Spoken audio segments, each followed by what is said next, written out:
So we will completely change the topic. So it's an interesting session. We're really moving around completely different areas.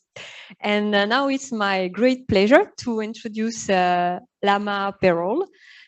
Okay, Peyroles is a French name, so I can say Lama Peyroles.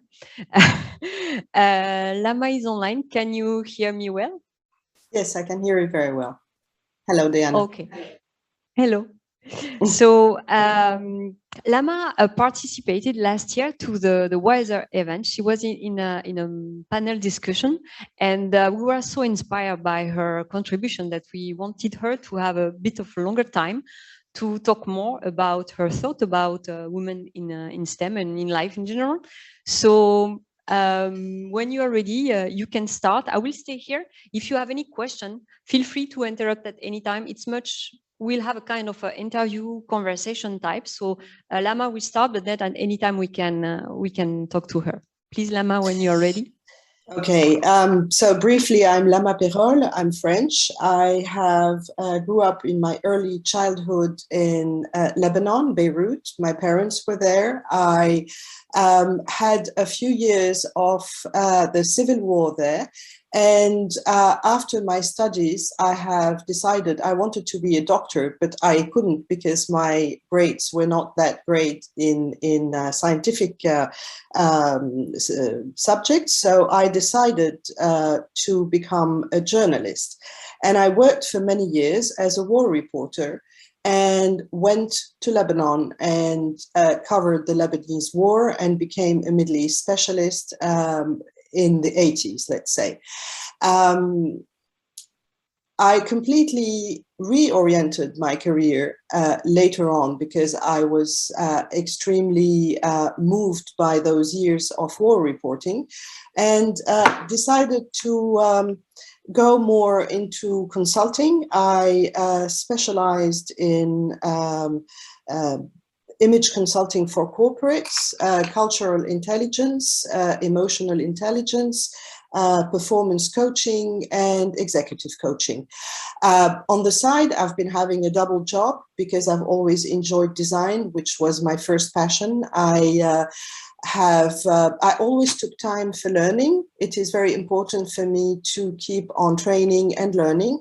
So I did design, landscaping, interior design, horticulture, and it took me to different places where I can actually relax from my consulting work.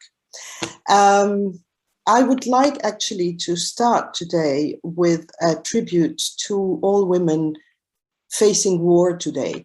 To me, this is extremely important wherever they are. The hardship on women on daily basis is what we know.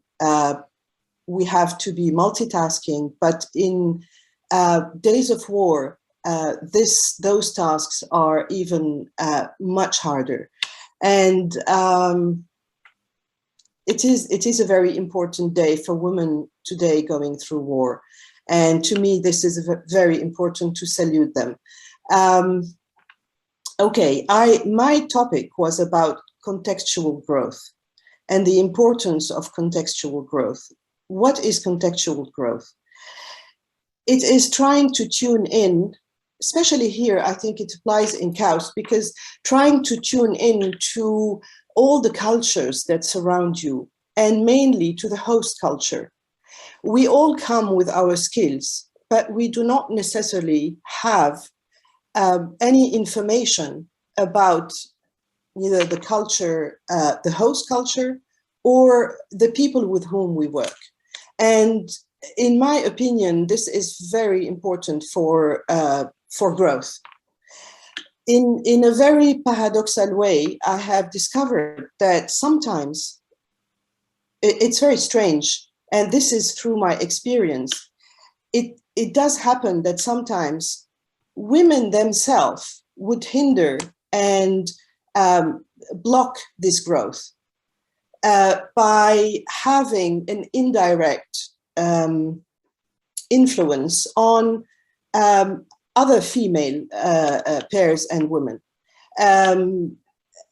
this is not where the blockage should come from. You wouldn't expect it coming from there, but I have realized that sometimes, whether it's a sister, a mother-in-law, a sister-in-law, a neighbor, some well-intended family member would try to stop someone's career or say, you know, no, you have to look after your children, after your husband.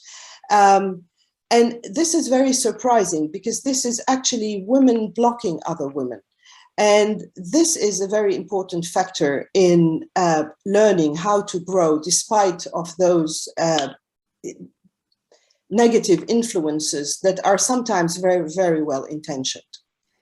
May I interrupt you here? Because we had a small discussion with Sandra Kentish this morning about groups of women, and she's from Australia, and she said that she never had to. She was not invest or participating in this women's group because in her culture it was not necessary. And we had a discussion about in other culture, maybe it's something that is important to have the support of other women. What are your thoughts on that? Because now you just highlighted that sometimes women are even harder than men in trying to help us to grow in the field we want to grow. What's your thought about groups of women to try to support each other?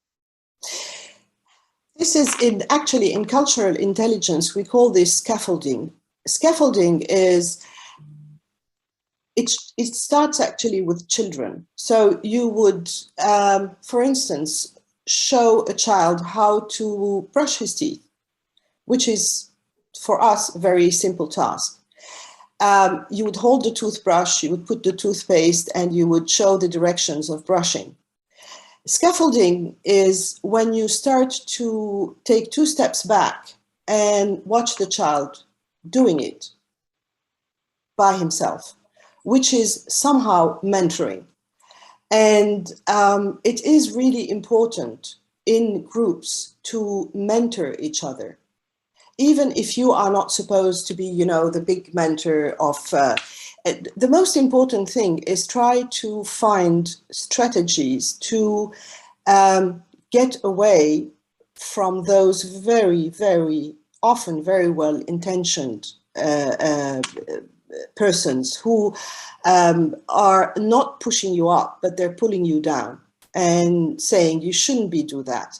Sometimes I had clients who had a very supportive husband, but the pressure on the husband from the female side of his family would hinder and make the effort impossible.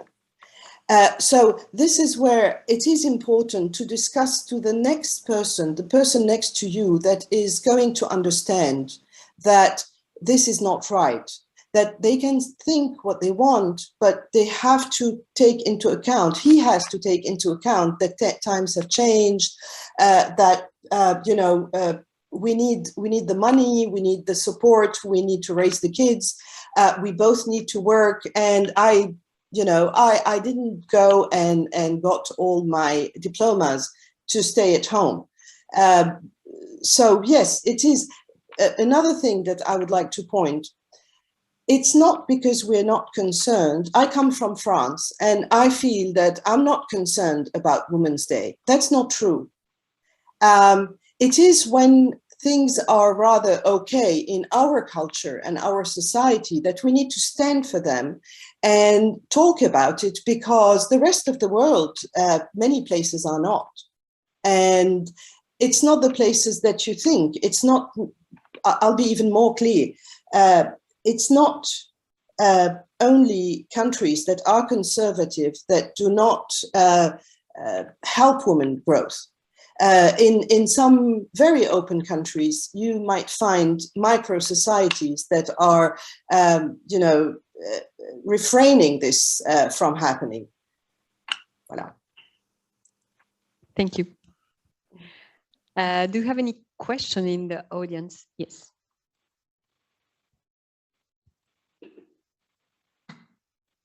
Hi, Lama. It's Adika here. Thank you so much for the inspirational talk.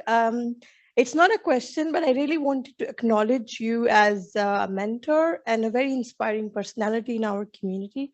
I met you about 6 years back when I came to Saudi and left a very high profile career in research. It's very emotional for me, but you just asked me one question that day: who are you? And that gave me the meaning for my life to start all over again. I really want to appreciate you. Thank you. You're welcome. I'm glad about that. I'm very happy for you. Thanks for sharing that. Any question or comment? I have a question about the beginning of your talk. When you were mentioning that you were a journalist working on a war environment, how was your relationship with your, I assume that it was mainly male colleagues. Did you have to face any, not improper behavior, not necessarily, but the fact that you were a woman was a plus or a difficulty for you?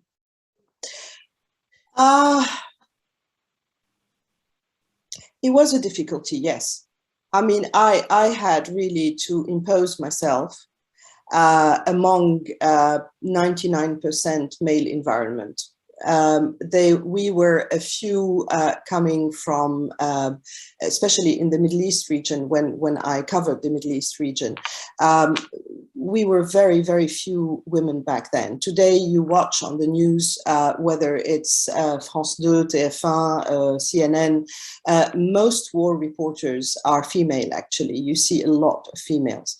In my generation, when I started, we were probably, you could count them on one hand. I mean, internationally, globally, we were not that many. And yes, I had to impose myself. But I must say that I was mostly working with the foreign press. So when we were in the Middle East, it was like a global package. All of us would come and it was not really questioned, because I was with other colleagues working for different radios or TVs. But it was hard. Yes, of course it was hard. I mean, nobody can understand why a woman would go to a war zone. And back then, we didn't even have bulletproof jackets. We only had something, a cloth saying Presse. So, I mean, we were really putting our life, all of us, at very high risk, and it was a very brutal war. So, and it's not easy also to mix within the after work period, which is going and having, a bite with other colleagues where you are the only female. So yes, you have to build a very thick skin. And I must say, I have enjoyed very much Nadia and Mishael talk about that. Yes, we need to build thick skin. Otherwise, we just can't go further. Yes. But in just what you said, we see some hope, because you said that a few years back you were just a few of you as a woman to be war journalists, and now you say there are a lot of women, so meaning that yes. paving the way is working, so it's good. The point is absolutely, exactly and women in war photography also.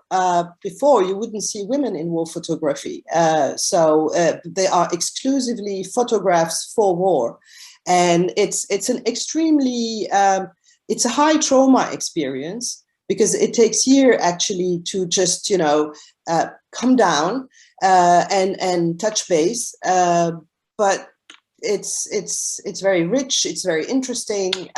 And as I said, you see, I started my speech today. It was really important for me to pay a tribute to all women in war, because I lived that. And I know how difficult it is when you are without water, without electricity, under the bombs. You have to feed your children. You have to shelter your loved ones. You have to make sure they have a piece of bread. They can wash. They can, just basic things. And this is where I think we should all be extremely, extremely grateful for the life that we have. Yeah, absolutely. And in this really difficult time with what's happening in Europe, I would say in general, it's kind of scary. So yeah, thank you very much. Do we have any other question in the audience for Lama? Yes.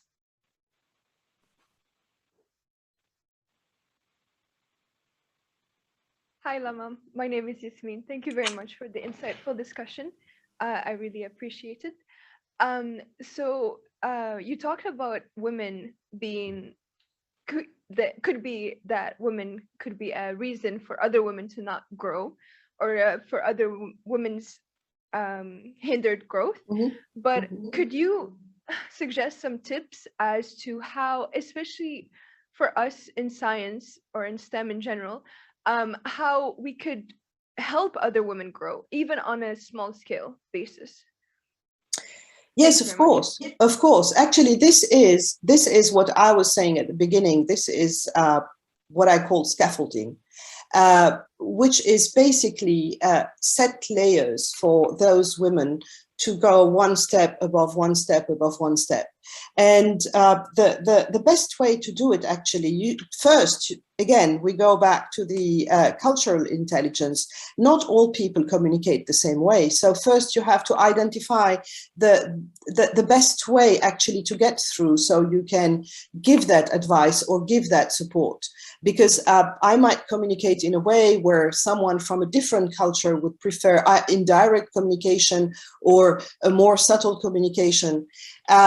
The best way to do it, because when I speak about the women, it's not necessarily women in the family or in the social background. It could be women in the workplace. Sometimes you have managers who, instead of, to me, a good manager is someone who's going to push you up and watch you grow.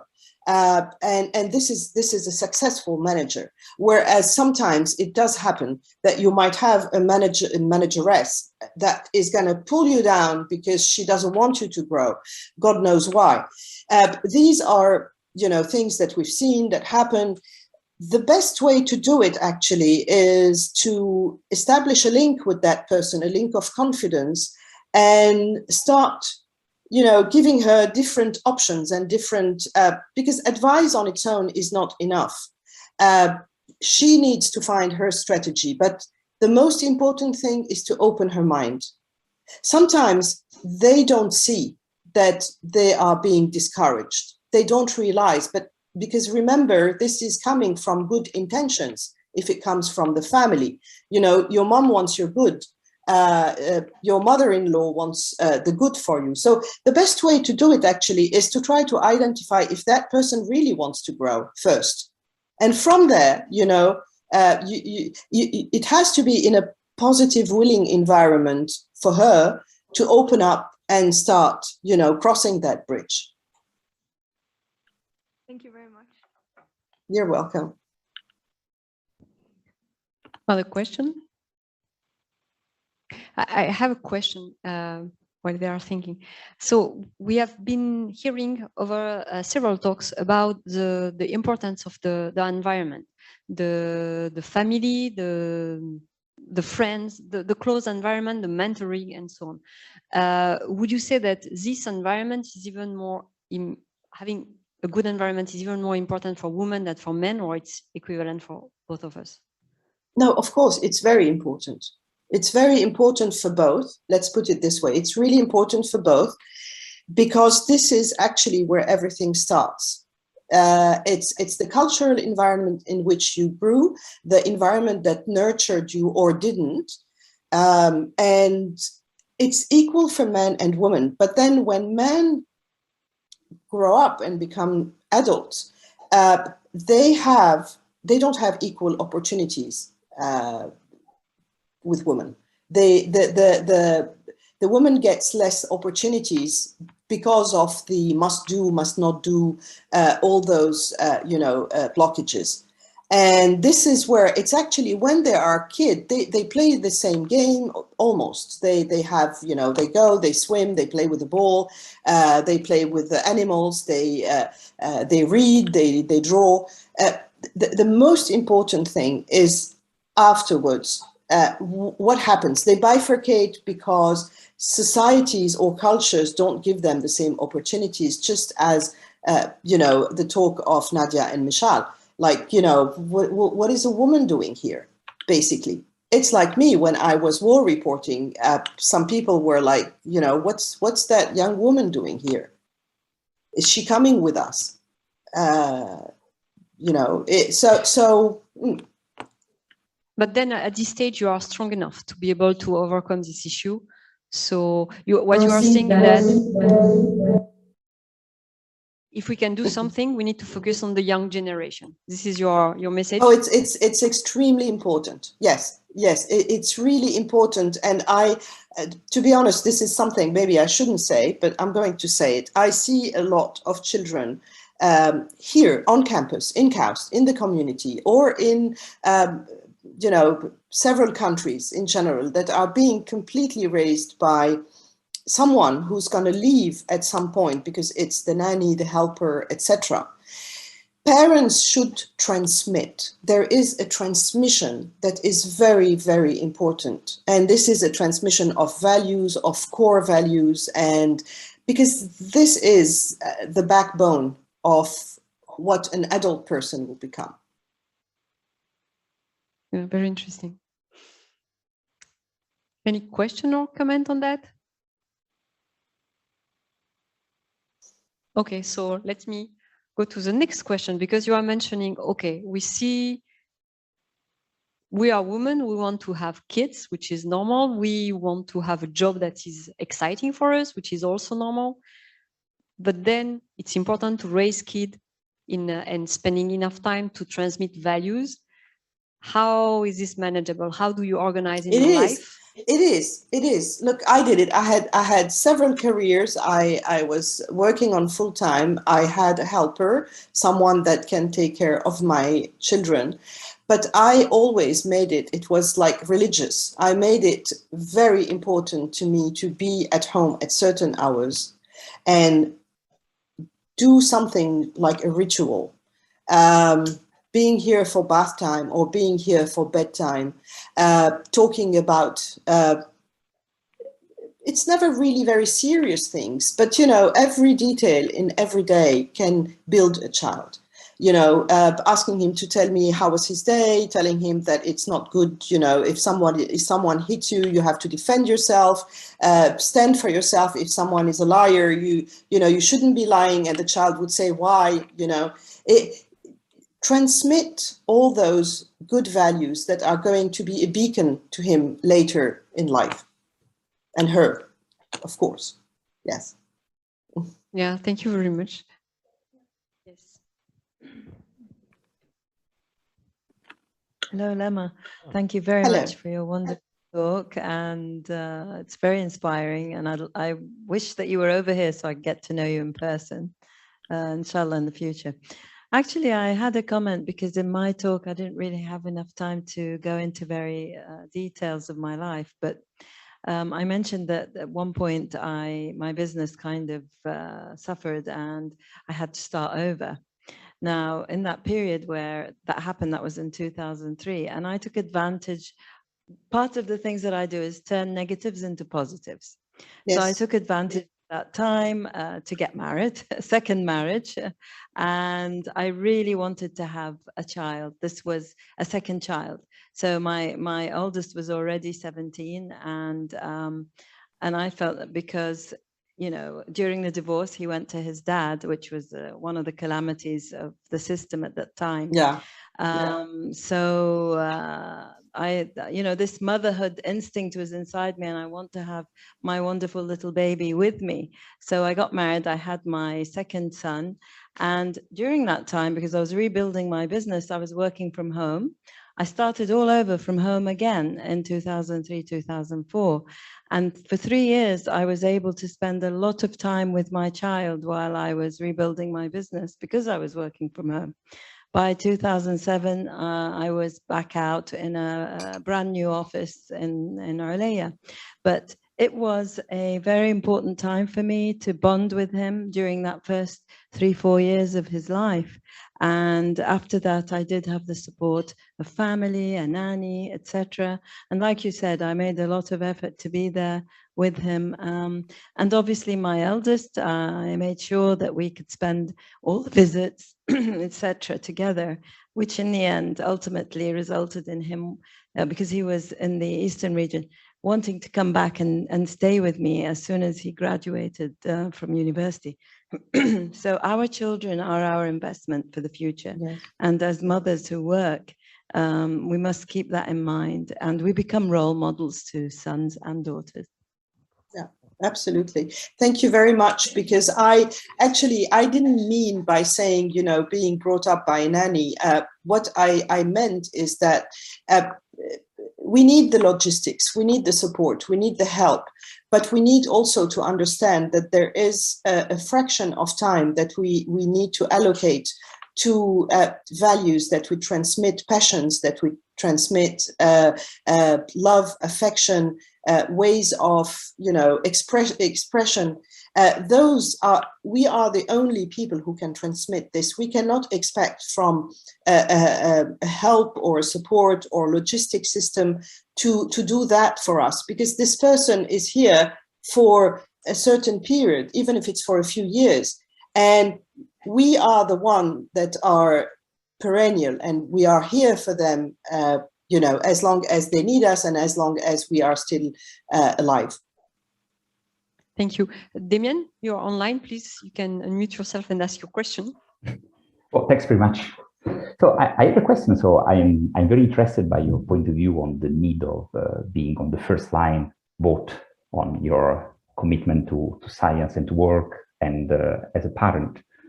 So what do you think about the role of the fathers, of the partners into the education? Do you think there is something special to the mother, or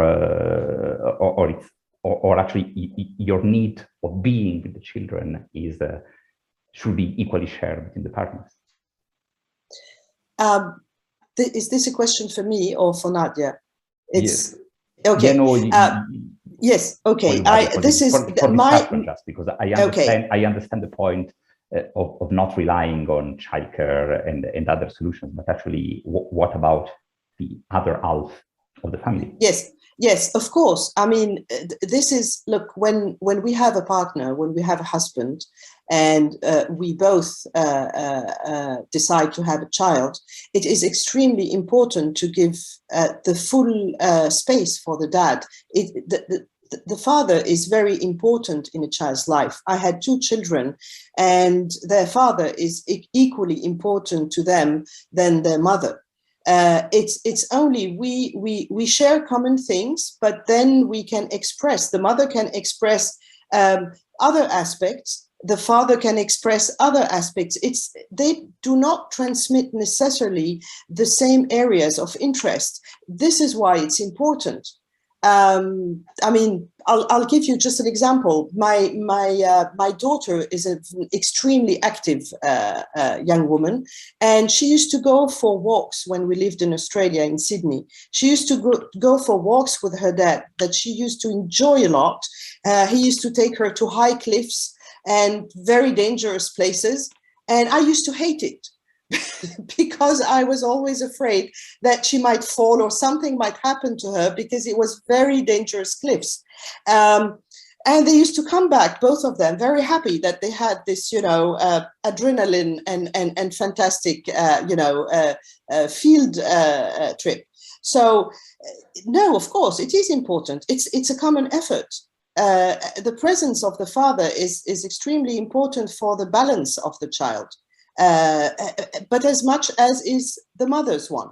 The reason why we stress on the mother's role is just obviously because she's the one that gives birth and nurture the child in the first years, and the attachment for the child before the age of 4 is mainly on the mom, because she's the one feeding. But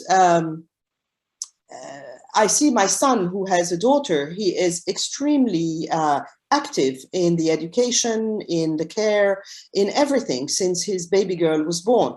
So I do believe that both have an equally extremely important role.